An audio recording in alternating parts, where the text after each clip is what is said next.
Hi everyone, मेरा नाम रिचा जैन है। Welcome back to my channel kids developmental activities. तो आज की ये वीडियो है कि हमें स्पेशल एजुकेशन कैसे करना है, क्या उसके गोल्स होते हैं, उसमें क्या क्या बातें हमें ध्यान रखनी है, कब हमें बच्चे का स्पेशल एजुकेशन स्टार्ट करना चाहिए, उससे हम क्या क्या अचीव कर सकते हैं। That means everything about special education. इसी तरह से मैं ऑक्यूपेशनल थेरेपी की एक्टिविटीज़ के ऊपर कि हमें कैसे घर पे स्ट्रक्चर करना है, स्पीच थेरेपी की एक्टिविटीज़ कैसे हम उसमें काम कर सकते हैं, वो सब डिटेल वीडियोस मैं बना चुकी हूँ। आप मेरे चैनल पर प्लेलिस्ट में जाकर वो सब देख सकते हैं। अगर आपने मेरा चैनल अभी तक सब्सक्राइब नहीं किया है, डोंट फॉरगेट टू सब्सक्राइब। तो बात करते हैं स्पेशल एजुकेशन। स्पेशल एजुकेशन अगर एक सिंपल पर्सन के बात करूं तो सबसे पहले हमारे माइंड में आता है स्पेशल एजुकेशन का मतलब है कि हमारे बच्चों को वो ABCD सिखा दें, 1 to 10 काउंटिंग सिखा दें, एकेडमिक्स। लेकिन स्पेशल एजुकेशन एकेडमिक्स नहीं है, सिर्फ एकेडमिक्स नहीं है, वो उसका एक बहुत लेटर ऑन पार्ट है। तो स्पेशल एजुकेशन किनको दिया जाता है? ऑब्वियसली जिनमें कुछ इश्यूज होते हैं, लाइक ऑटिज्म है, डिसलेक्सिया है, ADHD है, learning disabilities, and there are so many problems जिसमें बच्चे को डेवलपमेंटल डिले हैं, उनमें हम बच्चे को स्पेशल एजुकेशन प्रोवाइड कराते हैं। स्पेशल एजुकेशन का क्या मकसद होता है कि वो बच्चों को इस लायक बना पाए स्पेशल एजुकेशन के थ्रू कि वो इस सोसाइटी में as a functioning member contribute कर पाए, अपने स्कूल में अच्छे से सेटल डाउन हो पाए। तो this is the basic goal of special education. This is clear, I hope. अब बात आती है हमारे स्पेशल एजुकेशन में हम 4 चीज़ों पर काम करते हैं। जो बच्चे की 4 चीज़ें होती हैं, इश्यूज होते हैं, उन पे काम करते हैं। सबसे पहला होता है इंटेलेक्चुअल डेवलपमेंट, कि बच्चे को हम इंटेलेक्चुअली डेवलप करते हैं, उसकी अंडरस्टैंडिंग पे, उसकी रीजनिंग पे, क्वेश्चनिंग पे, थिंकिंग पे, उन सब पे काम करते हैं। The second thing is physical development. बच्चे की fine motor and gross motor पे भी इक्वली इंपॉर्टेंस दी जाती है स्पेशल एजुकेशन में। The third thing is emotional development, कि बच्चे की इमोशनल डेवलपमेंट में उसको ट्रेन किया जाए। इमोशनल डेवलपमेंट मतलब इंटेंस उनके मूड स्विंग्स रहते हैं। ऑटिज्म में हम लोग देखें या ADHD में गुस्सा आएगा, एकदम से हाइपर हो जाएंगे, आउट ऑफ कंट्रोल हो जाएंगे, उनको अपने एकदम से इरिटेशन जल्दी होती है, एंग्जाइटी जल्दी होती है।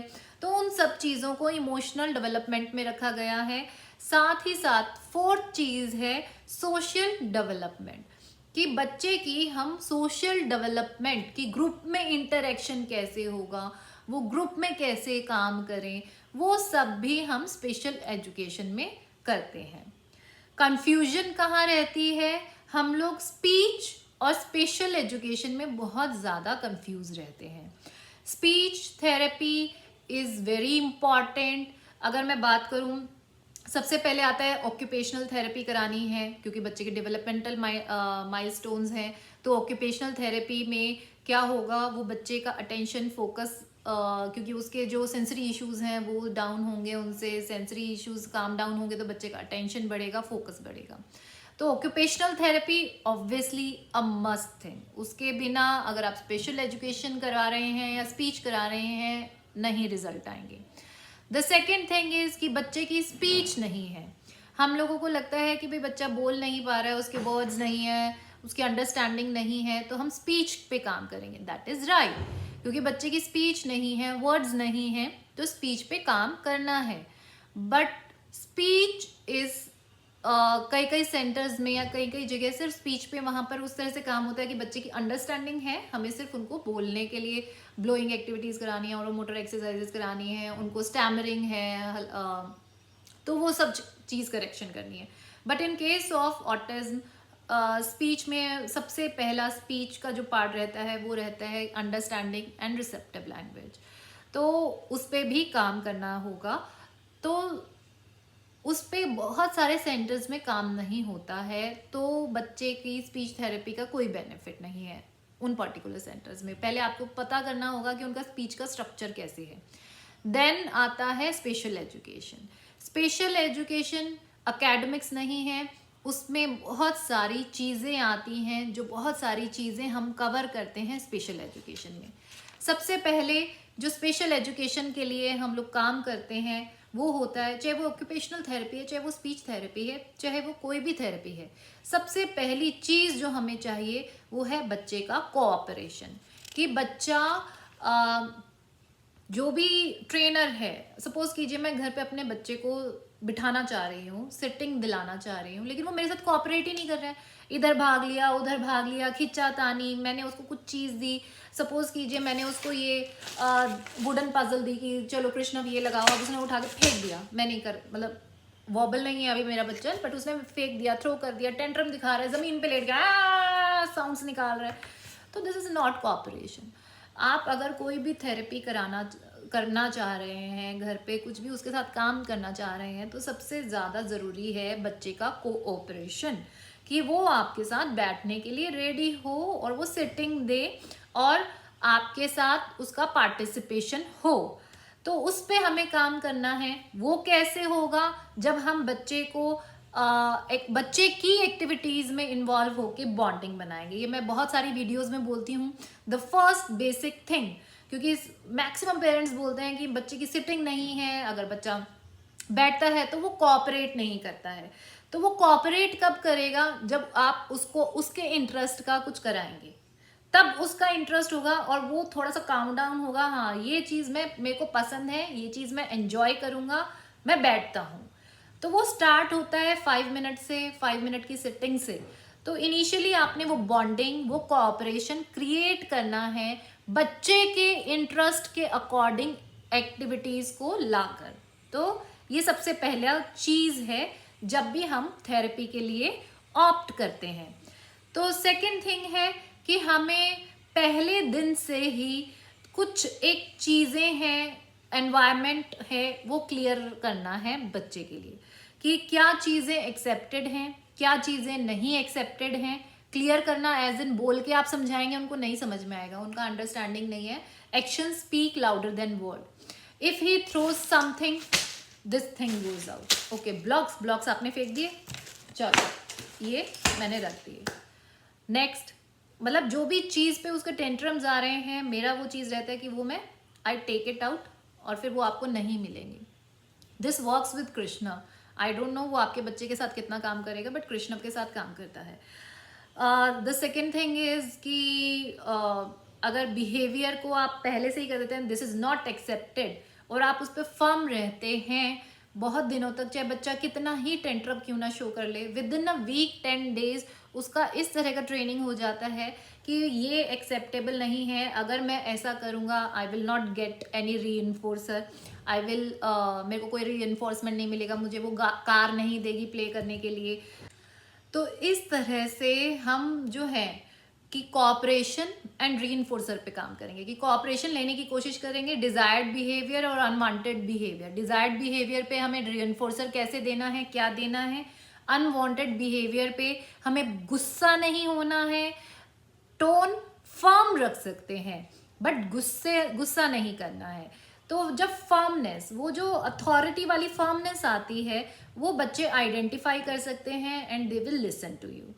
अब दूसरी जो इससे नेक्स्ट चीज़ आती है वो ये आती है कि अगर बच्चा आपका रिस्पॉन्ड टू नेम नहीं है, उसका आई कांटेक्ट नहीं है, तो ये सारी चीज़ें भी वर्क नहीं करेगी, ना ही कोऑपरेशन, ना ही रीइंफोर्सर, ना ही ये जो चीज़ें कि ये मैं ले जाती हूँ या ये मैं रख देती हूँ, उनको कोई मतलब ही नहीं है, because they don't listen to you. जब तक वो लिसनिंग वाला पार्ट नहीं आएगा, eye contact, respond to name, तब भी ये चीज़ें इफेक्टिव नहीं हैं। द नेक्स्ट थिंग इज कि आपको ये समझना पड़ेगा कि मेरे बच्चे के क्या बिहेवियरल ट्रिगर्स हैं। कि अगर मान लीजिए किसी चीज़ से मेरे बच्चे को बहुत ज़्यादा एंग्जाइटी क्लियर हो जाती है, कि लाइट्स हैं, अगर मैं कोई लाइट वाला टॉय ले आऊँ और उससे कुछ काम कराने लगूँ, उसको एकदम से एंग्जाइटी हो जाएगी और उसका मेल्टडाउन आ जाएगा। तो वो चीज़ें आपको आइडेंटिफाई करनी है, उनको डिस्ट्रैक्शंस नहीं देनी है। अब सिटिंग अरेंजमेंट पे हमें बहुत ध्यान देना है। जब भी हम कोई भी थेरेपी कराते हैं फॉर सिटिंग एक्टिविटीज़, एक क्लोज्ड एरिया में कराइए जहाँ पर मिनिमम डिस्ट्रैक्शंस हों, साथ ही साथ आपका और बच्चे का आई कांटेक्ट हो, और स्पेस, जो एक पर्सनल स्पेस है वो क्रिएट करना है कि आप बच्चे के सामने हैं, बच्चा इधर है, और बहुत ज़्यादा स्पेस भी ना हो कि दूरी भी ना हो कि बच्चे का अटेंशन आप तक ना हो। तो इस तरह से हमें सिटिंग अरेंजमेंट पे भी ध्यान देना है। नेक्स्ट थिंग कि हमें बच्चे के इंटरेस्ट और स्ट्रेंथ पे काम करना है। अगर बच्चे का इनिशियली जो सिटिंग के लिए या थेरेपी के लिए हमें चाहिए कि उसकी इंटरेस्ट की चीज़ें जो बच्चे को पसंद है, अगर बॉल पसंद है तो बॉल से रिलेटेड हमें स्टार्ट करना है, सो दैट वो अटेंशन दे, वो कोऑपरेटिव हो और वो हमारे को सुनने के लिए इच्छा रखे। तो हमेशा बच्चे की स्ट्रेंथ और उसके इंटरेस्ट पे काम करना है। अगर हम एकदम से कोई नई चीज़ ले आएंगे, स्टार्ट ही हम लोग ऐसा करेंगे कि कहते हैं ना, अगर मूवी की स्टार्टिंग अच्छी है तो इंटरेस्ट बना रहेगा ऑडियंस का और एंडिंग तक बैठेगी।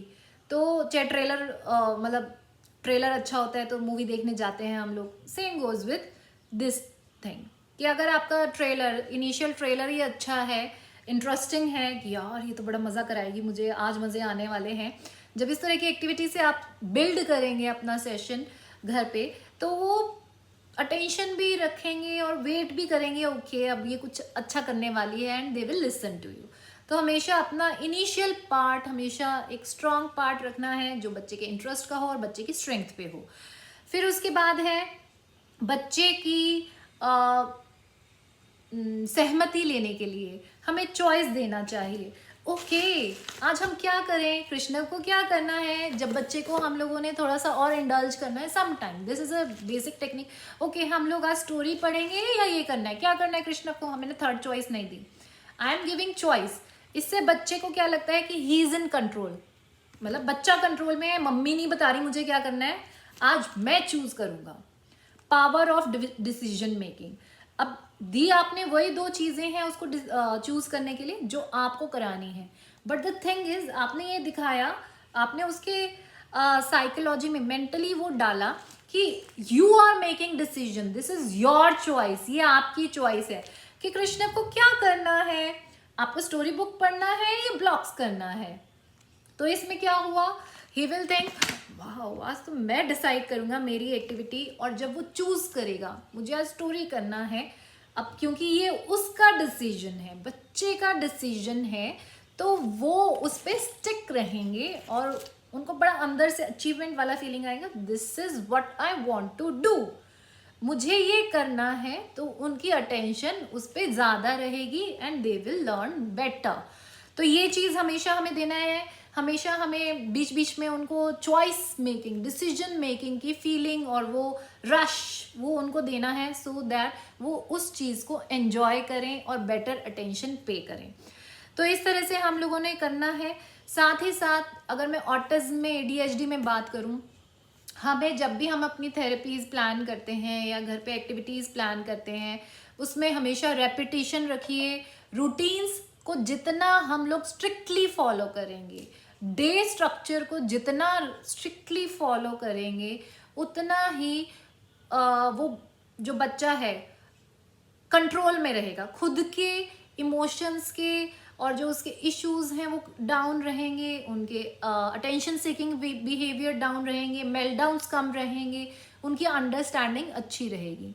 तो ये चीज़ हमें ज़रूर ध्यान में रखनी है कि हमें रिपीट करना है, रेपिटेशन रखनी है और रूटीन्स को फॉलो करना है, सो दैट वो मेंटली अटेंटिव रहें, काम रहें, फोकस्ड रहें।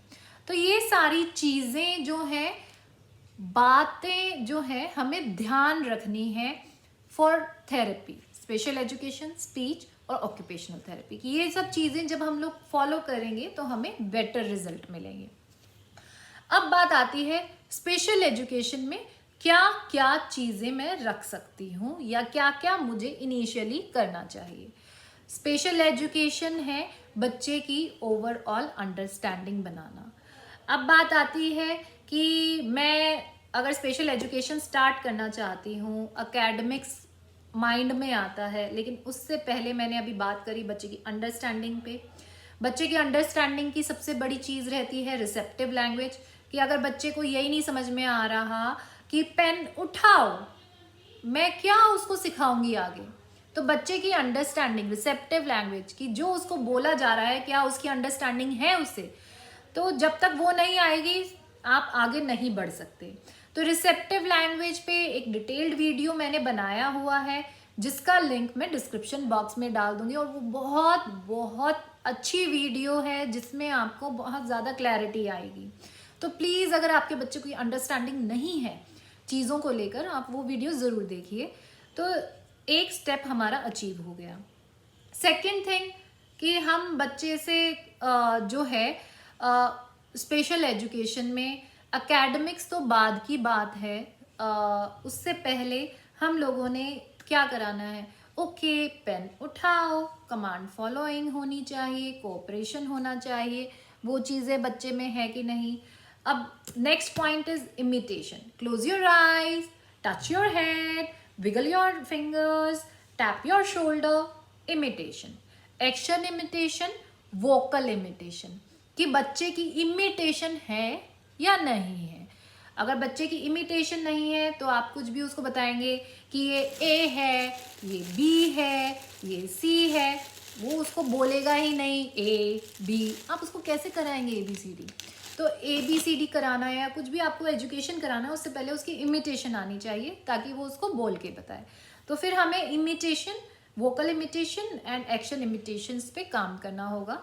इमिटेशन जब बच्चे में आ जाती है तो बच्चा बहुत कुछ चीज़ें अपने आप लर्न कर लेता है, एफर्टलेस लर्निंग आ जाती है, क्योंकि आप उसको सिखाएंगे और वो सीखने लगेगा। अगर उसमें वो सब चीज़ें नहीं हैं तो आप ए बी सी डी कैसे सिखाएंगे, आप उसको फोनिक्स कैसे कराएंगे। फोनिक्स तभी करेगा ए जब वो आपको उसको रिपीट करेगा, तो उसके लिए इमिटेशन चाहिए। ठीक है, जब ये सारा बेस आ गया बच्चे का, बच्चे की अटेंशन आ गई, कोऑपरेशन आ गया, बच्चे की रिसेप्टिव लैंग्वेज है, अंडरस्टैंडिंग है, इमिटेशन है, देन हम लोग अब स्पेशल एजुकेशन, ये सारा स्पेशल एजुकेशन है, बट एकेडमिक्स की तरफ जा सकते हैं। ठीक है, एकेडमिक्स में अब बेसिक चीज़ें सबसे पहले हमने जो करानी है, विजुअल परसेप्शन, विजुअल डिस्क्रिमिनेशन, सबसे पहली चीज़ आती है ये चीज़। ओके, ये कौन सा कलर है, रेड है या ब्राउन है। तो बेसिक चीज़ें हमने पहले कलर रिकॉग्निशन कराना है, हमने फिर शेप रिकॉग्निशन कराना है, सीधा ए बी सी डी पे जंप नहीं करना। रिकॉग्निशन करा दिया, देन जो नेक्स्ट चीज़ पे हम लोग बढ़ेंगे, उस पे हम लोग बढ़ेंगे मैचिंग पे। क्या बच्चे को अब रिकॉग्निशन है तो क्या वो मैच कर पा रहा है, मैचिंग होगी उससे, कि रेड को रेड से मैच कर दो, ट्राइंगल को ट्राइंगल से मैच कर दो। The next thing is recognition, recognition के बाद मैचिंग। और फिर इस तरह के जो वुडन पजल्स हैं, दे आर रियली ग्रेट, क्योंकि इसमें विजुअल्स आते हैं, इसमें जो है फाइन मोटर एक्टिविटी, क्योंकि बच्चे को ग्रैब करना है, तो ये 3 fingers, these are crab grip, crab grip बोलते हैं, तो ये स्ट्रांग होगी, ये फाइन मोटर एक्टिविटी है। देन उसका hand and eye coordination improve होगा, कि उसको इसके अंदर डालना है, तो hand and eye coordination improve हुआ। फिर साथ में उसको आइडेंटिफाई करना है कि this is up, he don't know this is M, but उसको फिगर से अंडरस्टैंड करना है कि मुझे किधर डालना है। ट्रायल एंड एरर मेथड, इधर नहीं गया, इधर नहीं गया, इधर नहीं गया, you will see an opportunity. O M, O आपने तो यहाँ लगा दिया, दिस इज एम, एम म एम। तो आप इस तरह की एक्टिविटीज़ या छोटी छोटी चीज़ें, फ्लैश कार्ड्स ले सकते हैं, बुक्स ले सकते हैं, पैक बोर्ड्स ले सकते हैं।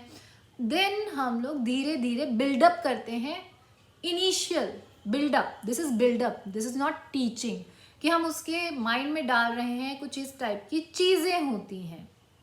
ठीक है, तो इमिटेशन आने के बाद हम लोग ये सब चीज़ें भी उसके साथ फॉलो अप करते हैं। अब आपने दिया, और अब आपने इनिशियली ये नहीं है कि आप सोचें आज मैंने उसको बता दिया ये एम है, यहाँ लगाना है, वो लगा देगा। इट टेक्स अराउंड अगर मैं कृष्णव की इनिशियली बात करूँ 3-4 महीने तो मैं ऐसे ही करती रहती थी, बट 3-4 महीने बाद क्योंकि जब उसकी अंडरस्टैंडिंग डेवलप होने लगी, उसके इश्यूज डाउन होने लगे, देन ही स्टार्टेड लर्निंग, तब थोड़ा रिस्पॉन्स जल्दी आने लगा। तो इनिशियली आप मान के चलिए आपको 4 महीने 6 महीने माथा मारना पड़ेगा, तब जाके बच्चा कुछ आपको ऐसा लगेगा कि हाँ हफ्ते में कराया और वो कुछ करके दिखा रहा है। उससे पहले डोंट एक्सपेक्ट कि आपने उसको फीड किया और वो आपको आउटपुट दे देंगे। You have to be very patient. Simple instructions रखनी है, लैंग्वेज बहुत सिंपल और शॉर्ट रखनी है ताकि बच्चा उसको प्रोसेस कर पाए। आप अगर उसको लेंथी और लंबी लंबी कमांड्स दे देंगे, he will not be able to process. तो इस तरह से हम लोगों ने बिल्डअप करना है। सबसे पहली चीज़ मैंने बताई colour and shape recognition, then matching, फिर हम लोग विजुअल परसेप्शन एक्टिविटीज़ पे जाते हैं। विजुअल परसेप्शन एक्टिविटीज़ कैसे जाएंगे हम लोग? ओके, हमने 5 कलर्स रख दिए, एक ट्राइंगल रख दिया, ओ इसमें से कौन सा है जो कलर नहीं है? Oh look look, this is colour, this is colour, this is colour, oh this is a shape. अब उसको आइडेंटिफाई करना है what is not belong to the group, categorisation. Then हम लोगों ने अभी बिल्डअप किया, फिर नाउन्स इंट्रोड्यूस किए। नाउन्स इंट्रोड्यूस करने के बाद हम लोगों ने उसको कैटेगराइजेशन डिफरेंट करना सिखाया कि colour family is one thing and shape family is other thing, fruits, फिर नाउन्स डिफरेंट डिफरेंट कैटेगरीज में होते हैं। तो इस तरह से हम लोग स्पेशल एजुकेशन में बच्चे को कैटेगराइजेशन सिखाएंगे, ठीक है।